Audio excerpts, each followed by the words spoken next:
शुरू हुआ है अभी।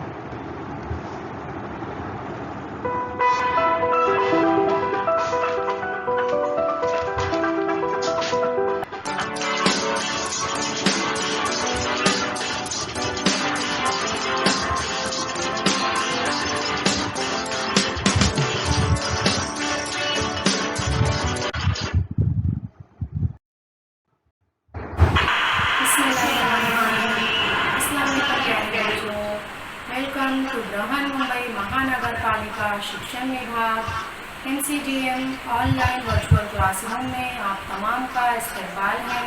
मैं हूं आपकी मौलमा सारी अस्मा रुकैया मोहम्मद कैस। आज का हमारा मजमून है साइंस। तो चलिए शुरू करते हैं हमारा आज का session. Chapter number 14 elements, compounds and mixtures, अनासिर, मुरक्कबात और आमेज़े, हिस्सा फर्स्ट। पहला पार्ट हम पढ़ने वाले हैं। ज़रा याद कीजिए बच्चों, मादे की कितनी हालतें हैं और कौन कौन सी।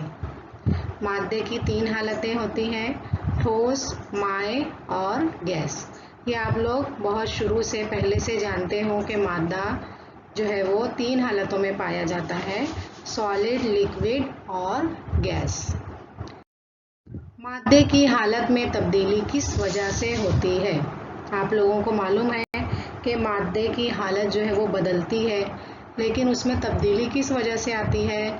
देखिए यहाँ पे आप लोगों को बताया जा रहा है, एक कुल्फी है जो कि पिघल रही है। किस वजह से पिघल रही है? सूरज की हरारत, तपिश की वजह से वो पिघल रही है। मतलब जब किसी शय में, किसी मादे में हरारत में इजाफा होता है या फिर किसी मादे से हरारत निकाल ली जाती है, तब उस शय की हालत में जो है वो तब्दीली होती है, उसकी हालत चेंज होती है। मतलब यहाँ पर कुल्फ़ी जो थी वो ठोस हालत में थी, उसमें ज़्यादा हरारत देने की वजह से, तपिश ज़्यादा होने की वजह से पिघलकर माए में तब्दील हो गई, यानी कि बर्फ़ से वो पानी में तब्दील हो रही है। भी तीसरा सवाल है बच्चों के मादे की क्या खुसूसियात हैं। आप लोगों ने इससे कबल के जमात में मादे की खुसूसियात, उसकी हालत के बारे में पढ़ चुके हो, इसलिए अभी आप लोगों को सोचना है, बताना है कि मादे की क्या खुसूसियात होती हैं। तो मादे में सख्ती होती है, फूटकपन होता है, मादा वज़न रखता है, हजम रखता है, इसी तरीके से उसकी स्मेल होती है, शेप होता है, कलर होता है, टेम्परेचर होता है, लंबाई होती है, वज़न होता है, कमियत होती है। तो ये तमाम जो है ये मादे की खुसूसियात हैं जो कि हम पहले पढ़ चुके हैं। क्या सारी अशिया की खुसूसियात एक जैसी होती हैं? बताइए आप लोग, क्या सारी अशिया की खुसूसियात एक जैसी होती है? नहीं बच्चों, तमाम अशिया की खुसूसियात जो है वो अलग अलग होती हैं। हम देखेंगे, अभी देखिए यहाँ पे आप लोगों की स्क्रीन के सामने पानी, थर्मोकोल, मिट्टी, लोहा, कोयला, कागज़, रबर, तांबे का तार, सुतली, प्लास्टिक के खिलौने, ये बहुत सारी चीज़ें आप लोगों के सामने हैं। अभी आप लोगों को देखकर बताना है कि क्या आप लोग इन अशिया की जमात बंदी कर सकते हो उसकी खुसूसियत की बिना पर, है ना। तमाम चीज़ों की खुसूसियत अलग अलग है। पानी जो है वो माए होता है, थर्माकोल जो है वो ठोस हालत में होता है, मिट्टी भी ठोस हालत में होती है, कोयला, लोहा, कागज़, रबर। तो क्या आप लोग इनकी खुसूसियत की बिना पर जमात बंदी कर सकते हैं क्या? है ना। अभी आप लोग जमात बंदी नहीं कर सकते। तो ये सबक में हम यही सीखने वाले हैं कि मादे की क्या हालत होती है और उसकी क्या खुसूसियत होती है। ठीक है बच्चों, आगे देखते हैं हम। अभी आप लोगों के सामने बहुत सारी तस्वीर हैं, बहुत सारी चीज़ें हैं, तो आप लोगों को बताना है कि चीज़ें जो हैं वो किस से बनती हैं। देखिए यहाँ पे चाबी, परफ्यूम है, मफलर है, ट्रेन टॉय है, अम्ब्रेला, छतरी है, पेपर है, टायर है, वॉलेट है, चूड़ी है, टी शर्ट, कपड़ा है, मग है, बॉक्स है। ये तमाम जो अशिया हैं वो किन चीज़ों से मिलकर बनी है, किन मादों से मिलकर बनी है? बताएगा कोई? ये तमाम चीज़ें जो है वो जिस चीज़ से, ये चीज़ें जिससे बनती हैं उन्हें कहते हैं हम क्या कहते हैं? मादा। अब बताइए तो भला, मिट्टी का तार, मिट्टी, बिजली का तार, पकाने के बर्तन, कील, मेज, कुर्सी, खिड़की की कांच, नमक, शक्कर, इस तरह रोज़मर्रा इस्तेमाल की मुख्तलिफ अशिया किससे बनी होती है ना। हम रोज़मर्रा ज़िंदगी में तमाम अशिया का इस्तेमाल करते हैं, तो आप लोगों को पता है ये अशिया किन से मिलकर बनी है। तो मिट्टी जो है वो कैसे बनती है? मिट्टी चट्टानों और पत्थरों के निहायत बारीक ज़र्रात से बनी होती है ना। दरअसल वो अनासिर से मिलकर बनी होती है। बिजली के तार जो एल्युमिनियम या तांबे जैसी धातु से बने होते हैं, उसके ऊपर प्लास्टिक का कवर होता है। पकाने के बर्तन भी जो है वो मुख्तलिफ धातुओं से बने होते हैं। हमारे घरों में स्टील, तांबे, पीतल के बर्तन होते हैं, है ना, एल्युमिनियम के बर्तन होते हैं। कील जो है, जो हम दीवार में ठोकते हैं, वो लोहे की बनी होती है। मेज़ और कुर्सी यानी कि जो चेयर और टेबल होता है वो लकड़ी का बना हुआ होता है। और इसी तरीके से खिड़की की कांच, नमक, शक्कर, ये जो तमाम अशिया हैं ये भी बहुत सारी दूसरी मादों से मिलकर बनी होती हैं। खिड़की की कांच शीशे से बनाई जाती है, नमक, शक्कर जो है ये मुरक्कबात है। ठीक है बच्चों, तो ये मुख्तलिफ अशिया जो है वो हमारी रोज़मर्रा ज़िंदगी में इस्तेमाल होती हैं और ये तमाम अशिया किसी न किसी मादे से मिलकर बनी होती हैं। ये आप लोगों को याद रखना। तो हम देखेंगे मादा यानी कि मैटर। चीज़ जिस से बनती है उसे मादा कहते हैं। आप लोगों को ये याद रखना है, चीज़ जिस से बनती है उसे मादा कहते हैं। ओके, जो अब हम देखेंगे मादा की हालतें और खुसूसियात। इसके लिए हमें अमल करना है। सबसे पहले हमें चौक का एक टुकड़ा लेना है, उसके छोटे छोटे टुकड़े करते जाना है और देखना है, मुशाहिदा करेंगे हम कि क्या होता है। देखिए यहाँ पे आप लोगों को बताया गया है कि चौक का एक टुकड़ा लेंगे और उसके हम प्रेशर डाल के उसको छोटे छोटे टुकड़ों में तब्दील करेंगे। तो देखिए क्या हो रहा है, चौक जो है वो ज़र्रात की शक्ल में तब्दील होकर सुफूफ बन रहा है ना। जब हम उसको उंगलियों की मदद से दबाकर प्रेस करके तोड़ेंगे तो जो चौक है उसके छोटे छोटे ज़र्रात जो है वो तब टूट जाएंगे और वो सुफूफ में यानी पाउडर में तब्दील हो जाएगा। ठीक है बच्चों, आगे दूसरा अमल हमें करना है।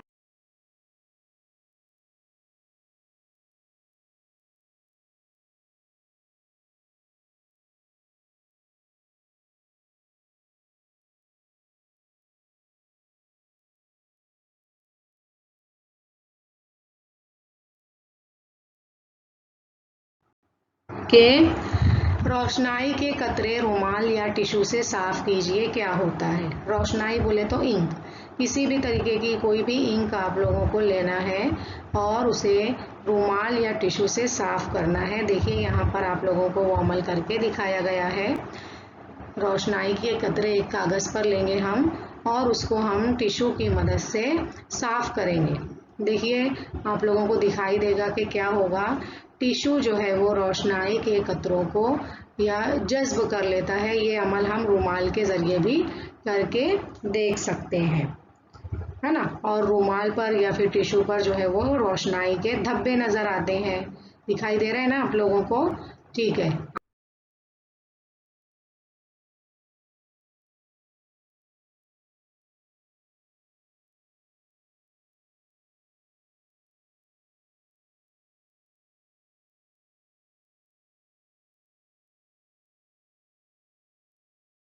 हम क्या करना है, हमें इत्र की शीशी का ढक्कन खोलने पर क्या होता है। हमारे घर में बहुत सारे इत्र होते हैं या परफ्यूम होता है, जब हम उनका ढक्कन खोलते हैं तो क्या होता है, जैसे ही हम ढक्कन खोलते हैं, इत्र की शीशी खोलते ही, बोतल खोलते ही हर तरफ उसकी खुशबू फैल जाती है ना। हमें फ़ौरन उसकी खुशबू महसूस होती है और हमें अच्छा महसूस होता है। तो बच्चों आइए गौर करें कि हम अपनी रोज़मर्रा ज़िंदगी में बहुत सारी चीज़ें देखते हैं, छूते हैं, उनका मुशाहिदा करते हैं। देखिए आप लोगों के सामने बहुत सारी चीज़ों की तस्वीरें दिखाई दे रही हैं जो कि हम रोज़मर्रा ज़िंदगी में इस्तेमाल करते हैं, उनसे खेलते हैं, उनको अपनी ज़िंदगी में उनका इस्तेमाल करते हैं, अपनी ज़रूरियात को पूरा करते हैं। इनकी खुसूसियात का हम मुशाहिदा भी करते हैं इस्तेमाल करते हुए। क्या ये चीज़ें एक ही किस्म के मादे से बनी हैं, आप लोगों को बताना है। देखिए यहाँ पे बस है, टेडी बेयर है, लैंप है, टूथपेस्ट, ब्रश है, साबुन है, सोप है, बॉल है, हेलीकॉप्टर है, बॉटल है, पैन है ना, स्विमिंग पूल है, मग है, फैन है, कार है। तो ये तमाम चीज़ें जो है वो क्या एक ही मादे से मिलकर बनी हुई हैं? नहीं, ये तमाम चीज़ें जो है वो अलग अलग मादों से मिलकर बनी हुई है ना। हम रोज़मर्रा ज़िंदगी में इसका मुशाहिदा भी। तो आगे देखिए बच्चों के ठोस, माए और गैसी हालत में पाई जाने वाली मुख्तलिफ चीज़ों की खुसूसियात उसमें मौजूद मादे की वजह से होती हैं। चीज़ों के छोटे छोटे टुकड़े करने से जो ज़र्रात हासिल होते हैं उनमें असल चीज़ जिस मादे से तैयार हुई है उसकी खुसूसियत मौजूद होती है। मसलन हमने अमल करके देखा, चौक जो था वो सफ़ेद कलर का था, रोशनाई नीली, इत्र की खुशबू, ये खुसूसियत जिस मादे से वो चीज़ें बनी हैं उसी मादे की होती हैं। आइए अभी हमें गौर करना है कि हम बहुत सारी चीज़ें जो है वो अपने अतराफ़ में देखते हैं, महसूस करते हैं, छूते हैं, तो वो तमाम अशिया जो है वो अलग अलग चीज़ों से मिलकर, अलग अलग मादों से मिलकर बनी होती हैं। देखिए यहाँ पे आप लोगों की स्क्रीन के सामने है तराशी हुई मूर्ति, सोना, दूध, पानी, फल, कंक्रीट, नमक, कोयला, धुआं, है ना। यहाँ देखिए आपको दिखाई दे रहा है धुआं, शरबत, खिचड़ी, भाप। इन अशिया में पाए जाने वाले मादों की साख्त के लिहाज से मादों के अज्जा एक हैं या कई, इसी तरह मादा किस हालत में है, ठोस, माए या गैस, इसकी हमें जमात बंदी करना है। अब देखिए यहाँ पर सबसे पहले हम ठोस अशिया देखेंगे। तो जो तराशी हुई मूर्ति, सोना, कोयला और जो नमक है, कंक्रीट है ना, इसी तरीके से जो फल हैं और जो खिचड़ी है, ये तमाम चीज़ें जो है वो कौन सी हालत में है, ठोस हालत में है। और दूध, शरबत, पानी, ये कौन सी हालत में है, ये माए हालत में है। और जो धुआं है वो गैसी हालत में मौजूद है ना। तो ये हमने कैसे पहचाना, इनकी शक्ल सूरत देखकर हम और इसकी खुसूसियत को जानते हुए हमने इसकी जमात बंदी की ठोस, माए और गैस में। तो बच्चों अशिया की मादे की 3 हालतें होती हैं, ठोस, माए और गैस, सॉलिड, लिक्विड और गैस। ठीक है, ये आप लोगों को जहन नशीन रखना है। अभी हम वो एक और देखेंगे कि एक गिलास में लबालब पानी भी भरना है और उसमें एक छोटा पत्थर डालना है और मुशाहिदा करना है कि क्या होता है। देखिए यहाँ पर हमने एक गिलास में पानी लिया है जो लबालब भरा हुआ है और उस लबालब भरे पानी के गिलास में हम एक छोटा सा पत्थर डालेंगे और मुशाहिदा करेंगे कि क्या होता है। देखिए हमने जैसे ही पत्थर डाला ग्लास में तो जो पानी है वो बाहर गिरा। आप लोगों को पानी गिरते हुए दिखाई दिया है ना। ये किस वजह से हुआ, यानी कि पानी जो है वो ग्लास में लबालब भरा हुआ है। जैसे ही हम उसमें पत्थर डालते हैं तो पत्थर जितनी जगह में अंदर ग्लास में जाकर समाता है, जो कैपेसिटी है उसकी, उससे ज़्यादा पानी हो जाने की वजह से पानी जो है वो ग्लास से बाहर ओवरफ्लो होता है। इसी तरीके से एक तराजू लीजिए और उसके एक पल्ले में छोटा पत्थर और दूसरे में बड़ा पत्थर रखिए, कौन सा पल्ला झुकता है। तो अब यहाँ पे हमारे पास पत्थर तो नहीं है, हम ये तस्वीर की मदद समझ लेंगे कि एक तराजू के बर्तन में हम कम फ्रूट रखेंगे और दूसरे में ज़्यादा फ्रूट रखेंगे और मुशाहिदा करेंगे कि जिस बर्तन में हमने ज़्यादा फ्रूट या फल रखा तो वो झुक गया और जिसमें कम है वो उठा रहा। ठीक है, यानी कि वज़न, चीज़ें जो है वो वज़न रखती हैं। अब ये अमल हमने देखा तो इस इसमें मादे की कौन सी खुसूसियत का हमने मुशाहिदा किया? हमने मुशाहिदा किया कि चीज़ों में कमियत होती है जो तराजू जिसे सादा आला के ज़रिए नापी जा सकती है। इसी तरह चीज़ें जगह घेरती हैं, है ना। जैसे ही हमने पानी से लबालब भरे ग्लास में पत्थर का टुकड़ा डाला तो उस पत्थर के टुकड़े ने अंदर ग्लास में थोड़ी जगह घेर ली और उस घेरी हुई जगह का पानी जो है वो ग्लास से बाहर ओवरफ्लो हो गया, बहने लगा।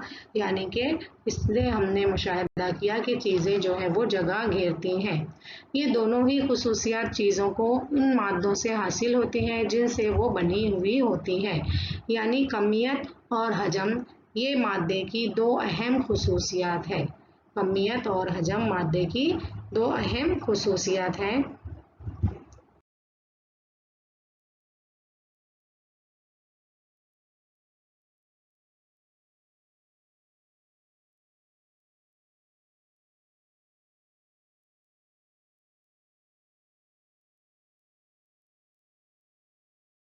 ठीक है बच्चों, तो आप लोगों को याद रखना है कि चीज़ों में कमियत होती है, चीज़ें जगह घेरती हैं। यानी कि कमियत और हजम ये मादे की दो अहम खुसूसियात हैं।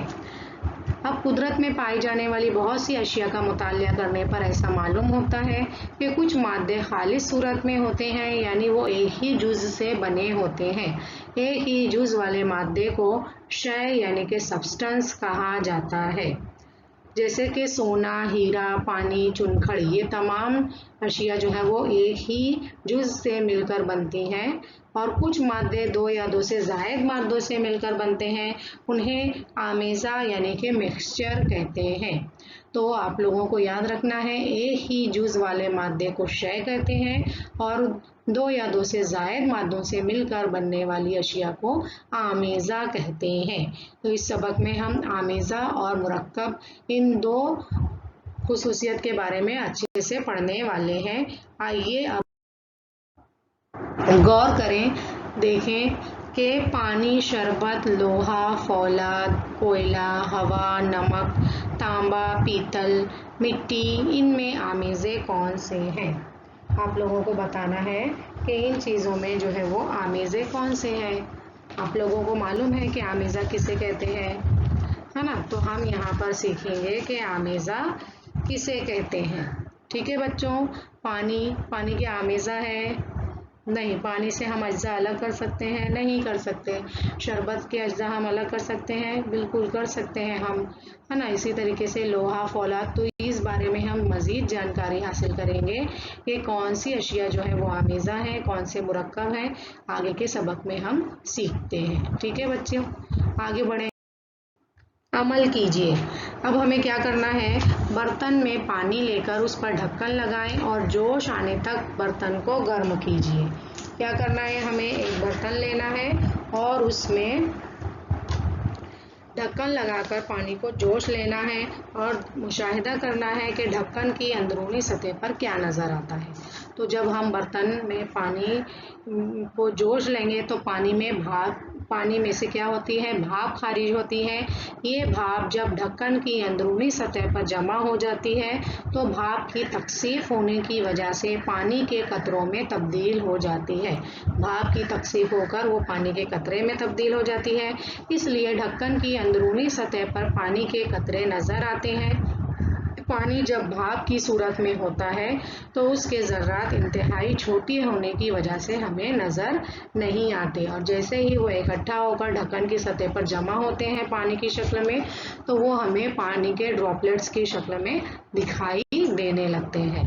ठीक है बच्चों, इसी तरीके से हमें एक और अमल करके देखना है कि छिड़काव करने वाले स्प्रे पंप में पानी भरकर फव्वारा उड़ाइए और उसका मुशाहिदा कीजिए। देखिए यहाँ पर एक आदमी जो है वो स्प्रे पंप के ज़रिए पानी जो है वो प्लांट्स को, पौधों को दे रहा है। तो छिड़काव करने वाले पंप में पानी भरकर फव्वारा उड़ाने पर पानी के बेशुमार छोटे छोटे ज़र्रात उड़ते नज़र आते हैं, है ना। जैसे ही हम स्प्रे करेंगे तो जो पानी है वो पूरे उसके ज़रिए, धार के ज़रिए नहीं निकलेगा, बल्कि पानी के छोटे छोटे बहुत सारे ज़र्रात जो है वो स्प्रे पंप के ज़रिए हमें निकलते हुए दिखाई देते हैं। ठीक है,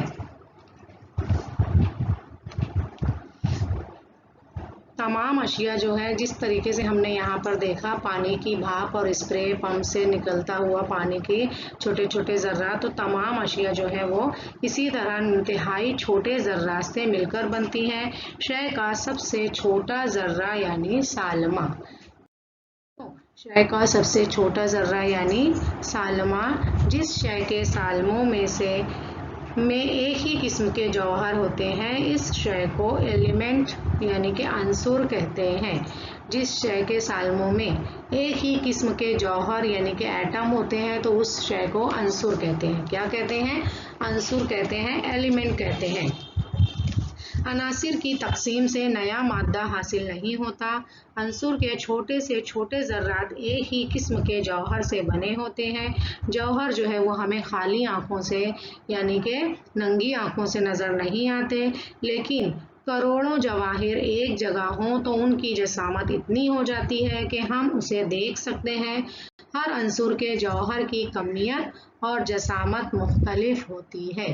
ये आप लोगों को याद रखना है कि जौहर जो है वो हमें खाली आंखों से नज़र नहीं आते, लेकिन बहुत सारे जवाहिर जब इकट्ठा एक जगह जमा हो जाते हैं तो उनकी जसामत इतनी हो जाती है कि हम उन्हें सादी आंखों से देख सकते हैं, और हर जौहर की जो कमियत और वज़न या जसामत होती है वो मुख्तलिफ होती है। ये आप लोगों है। अब देखिए यहाँ पर आप लोगों के सामने एटम का स्ट्रक्चर बताया गया है। एक जौहर में 3 चीज़ें होती हैं, प्रोटॉन, न्यूट्रॉन और इलेक्ट्रॉन। इन 3 चीज़ों से मिलकर जो है एक जौहर बनता है, और जौहर की कमियत और जसामत, हर अंसुर के जौहर की कमियत और जसामत जो है वो मुख्तलिफ होती है। बच्चों के डेमोक्रेट्स ने अंसुर के सबसे छोटे ज़र्रे को जौहर का नाम दिया। डेमोक्रेट्स नामी साइंसदान, देखिए यहाँ तस्वीर में आप लोगों को दिखाई दे रहा है, ये साइंसदान डेमोक्रेट्स है जिन्होंने अंसुर के सबसे छोटे ज़र्रे को जौहर का नाम दिया, क्योंकि यूनानी ज़बान में एटम्स के मानी गैर तकसीम पजीर होते हैं। इस पर से जौहर का नाम एटम पड़ गया। सन 1803 में जॉन डाल्टन ने ये नज़रिया पेश किया कि जौहर तैयार नहीं किया जा सकता, उसको मज़ीद छोटे ज़र्रों में तकसीम नहीं किया जा सकता और ना इसे फना किया जा सकता है। साथ ही कुछ मखसूस निशानियों का इस्तेमाल करके अनासिर को दिखाया। मिसाल के तौर पर देखिए यहाँ पे आप लोग देख सकते हैं, तांबा के लिए ऐसा सर्कल में C लिखा हुआ, गंधक के लिए ऐसा प्लस की निशानी, और हाइड्रोजन की इस तरह दायरे के अंदर एक नुक्ते की निशानी उन्होंने पेश की।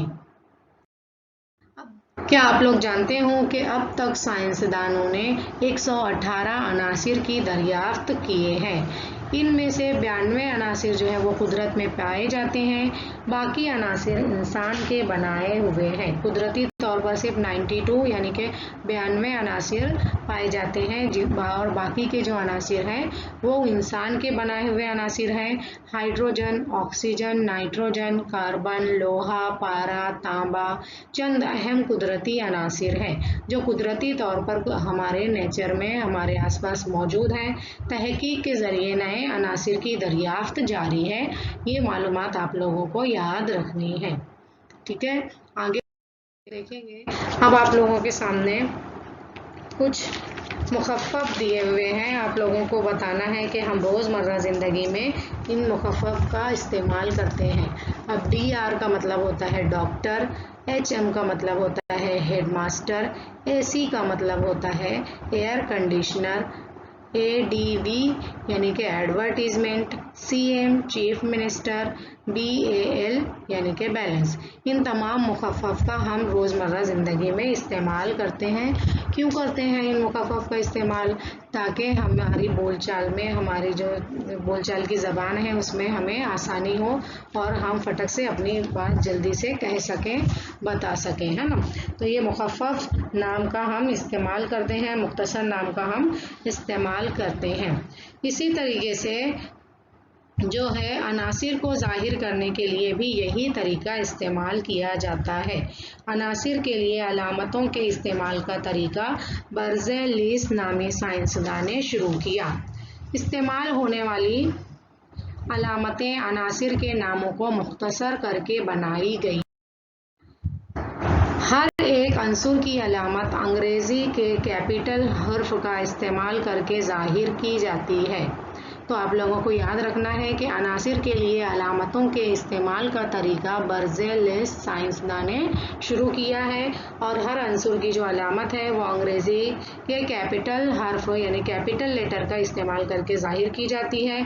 अब देखिए यहाँ पर आप लोगों के लिए एक जदवल दी गई है, उसमें कुछ अनासिर और उनकी अलामतें हैं।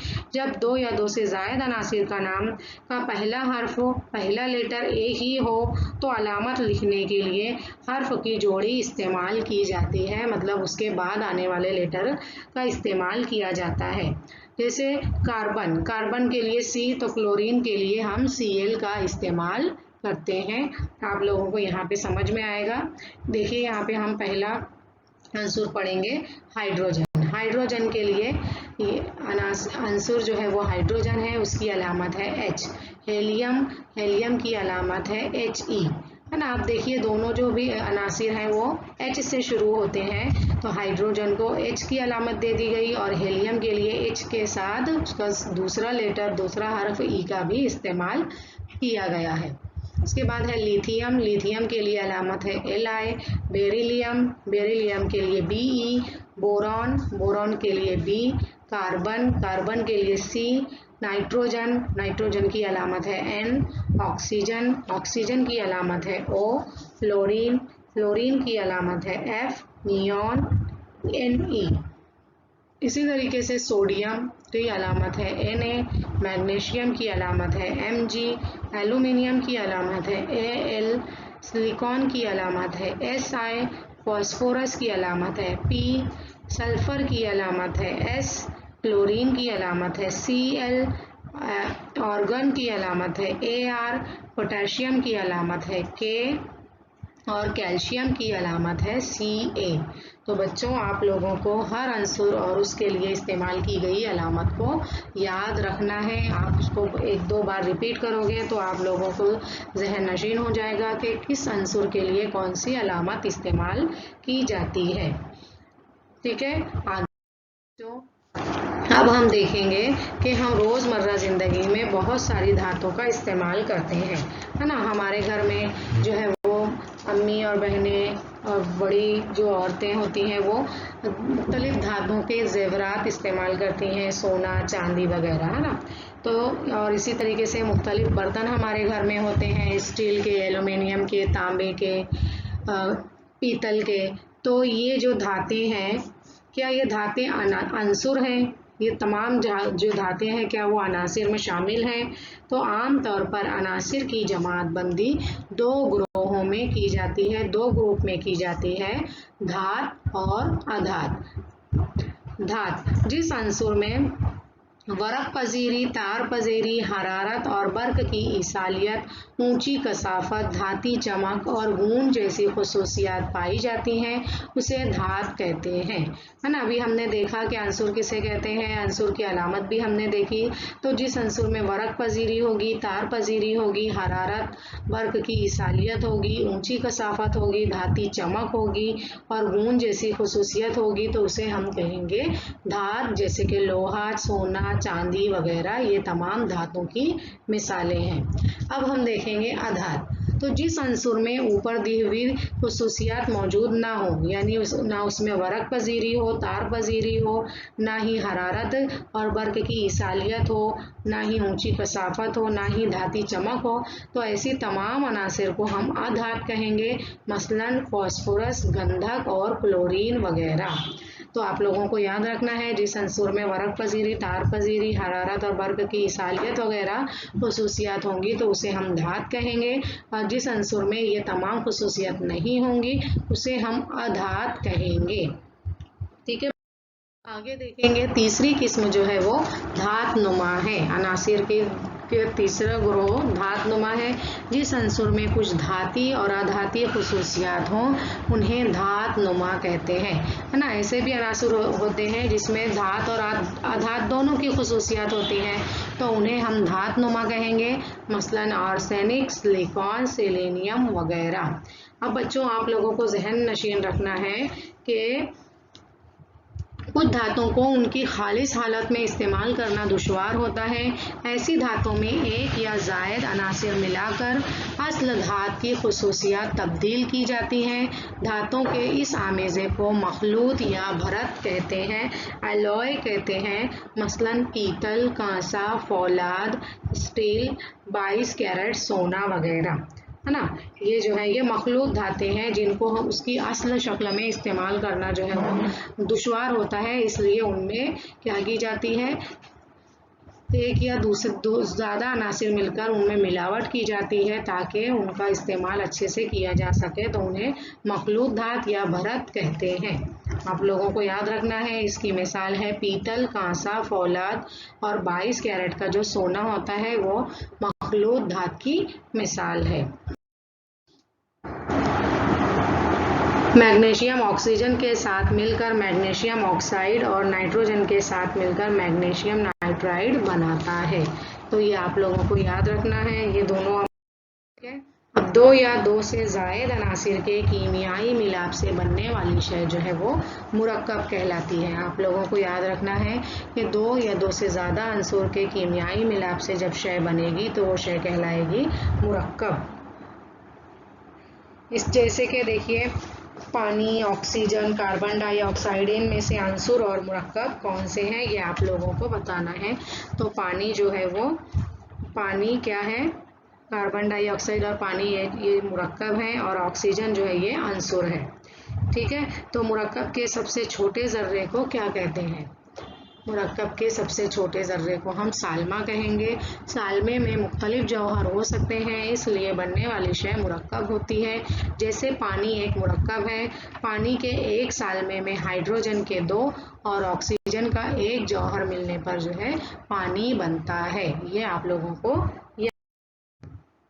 ठीक है बच्चों, अब आप लोगों को एक घर काम करना है। सवाल है कि झैल के मुरक्कबात के सालमी ज़ाब्ते लिखिए। यहाँ पे मुरक्कब का नाम दिया हुआ है ZnCd XeBrTiCuFeSiIrPt। इन अलामात पर से आपको उनके अनासिर के नाम लिखना है। ओके प्यारे बच्चों, उम्मीद है आपको आज का वीडियो पसंद आया होगा।